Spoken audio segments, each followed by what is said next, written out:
Alors, un petit article sur automobile propre, Volkswagen veut devenir un géant du logiciel automobile. Ah bah il y a du boulot. Bon là c'était pour troller, hein. Évidemment, le plus grand groupe automobile mondial lance sa filiale destinée au développement des outils numériques, notamment embarqués à bord des voitures électriques.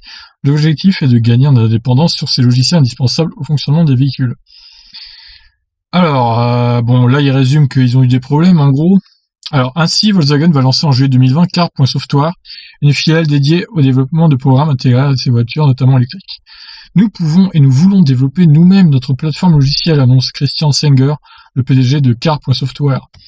L'objectif est de porter à 60% la part de logiciels embarqués élaborés par Volkswagen d'ici 2025, là où le taux actuel est inférieur à 10%, explique la marque. L'investissement est de taille, plus de 7 milliards d'euros, mais permettra au groupe de réaliser des économies d'échelle à long terme et de conserver sa compétitivité. Nous ne pourrons pas donner à des tiers un accès complet aux données de nos véhicules, justifie Christian Senger. Ouais, je suis un peu d'accord avec lui, c'est bien qu'ils développent leur propre logiciel du coup.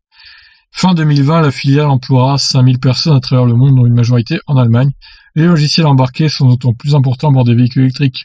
Ils sont utilisés pour un très grand nombre d'éléments, gestion de la batterie et de la recharge du moteur, coordination des commandes, conduite autonome, service de mobilité. Dans l'habitacle, la qualité du programme exploité par l'écran de bord est aussi un critère important pour les automobilistes. Le secteur est très concurrentiel avec des géants tels que Google, Apple, Microsoft en situation de quasi-monopole. Ouais, bon, donc on résume, hein. Volkswagen qui avait des soucis de logiciel ces derniers mois.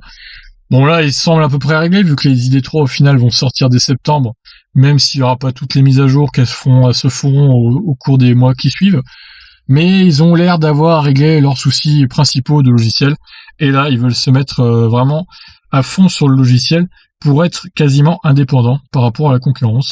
Donc c'est vraiment une bonne chose, c'est ce qu'il faut faire clairement. C'est la bonne stratégie à adopter.